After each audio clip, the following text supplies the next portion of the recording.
What's going on, everybody? It's QBZ back here in the division with tips and tricks on how to farm the underground operations within the game. First thing to note is you want to be around a higher gear score. You want to be around the 190 plus range just so you can be able to effectively farm this.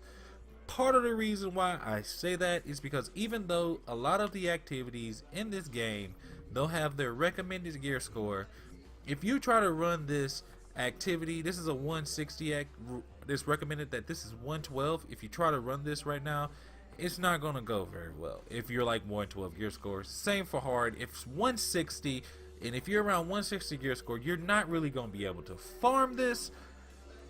Any activity in the division, whenever it says your suggested recommended gear score, is you need to be significantly higher than it, because it's not a true representation of the activity's difficulty. Now, to actually go along with my farming method, the difficulty phase will always be set to hard. The next, we only do one phase operation. You can, if you wanna do a little bit more, you can always do 2 and 3 phase operations. But one phase is usually really quick if you've got a good team going along with you. Also, make sure to select as many modifiers as possible. A lot of these modifiers are really easy to deal with, and the ones that I like to use, well, the ones I have unlocked, is Fog of War. This one turns off the mini-map. You really don't need the mini-map with these tight corridors, and if somebody's running Pulse, you'll still be able to see the ads in their location in the top left-hand corner where your mini-map was, basically effectively defeating the purpose of actual Fog of War, because it actually lets you know where all the enemies are. And if you're in a group of 4 and you have at least 2 pulses going, you're always gonna know where somebody is. And the next one is Mad Skills. Using your skill resets the cooldown on the other equipped skill, and using a signature skill resets the cooldown on signature skills for the entire group.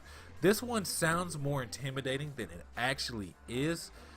Basically, what I run is Pulse, and then I run a self heal, and I save the self heal for whenever like shit gets sketch, and then I just use the Pulse to inflict more DPS and just know where enemies are for Fog of War. Basically, these two right here are the easiest, and they also give you more XP, which in turn helps you out to get more underground caches.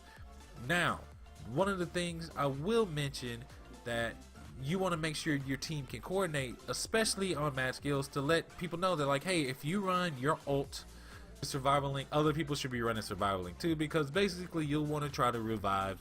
You try to want to make sure you have enough damage so that you can pick up your teammates in case they get down, because it's going to happen in 32. Some people will they'll get overconfident, or you know, sometimes you just get circled around ads and there's not much that you can do about it. But usually running these two objectives, these two directives right here, will make it a lot more easier to farm. So essentially what you do is you'll confirm the operation from here, and you'll want to just run through it. It doesn't take very long. It might take 7 minutes, if that.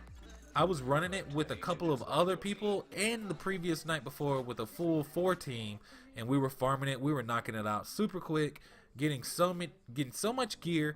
I got a lot of credits. I didn't get a lot of the gear that I wanted, but I sold a lot of stuff to get credits to re-roll all of my armor pieces. Now, there's a couple other things that I would like to point out. You need to be of the appropriate level to actually select these activities. If you're not, it doesn't take very long. It probably might take you an hour, hour and a half to get your underground rep up to the point to where you'll be able to do it. So that's essentially it. Just do that. That's all you need to do. Is just set it to those directives under that difficulty, and get you about, you can even farm it with 2 people, honestly, and you'll get pretty good rewards from it. Most of the gear score rewards are going to be from 163 to 204. But you'll still be able to get guns to drop that might have really great rolls on it, and you might be able to pull out armor pieces. I pulled an armor piece out of here that was 268 because I had ranked up and used my underground caches. It's a good way to farm rep, it's a good way to farm materials, and it's a good way to farm for credits, and it's a good way to farm for guns. That's it, guys. It's been QBZ. Be sure to not run that challenging mode. The challenging mode, you can complete many more hard operations than challenging operations and get almost the same type of rewards with less hassle. So be sure to run a lot of these and farm them on hard. Do challenging for like daily assignments and stuff like that. And that's all I got. Just do what I showed you, and then you'll be able to farm this motherfucker real quick. Excuse the language. I might try to beat that out. So guys, it's been QBZ. Hope you guys have a wonderful day. Don't forget to like, comment, and subscribe. Stay tuned for more Division videos, how-tos and stuff. I'm starting to get back into it. I'm really enjoying it. I will try to get like the Firecrest up for you guys to check that out as well. You guys have a wonderful day. Stay awesome, and come on and join that bear cave. Peace.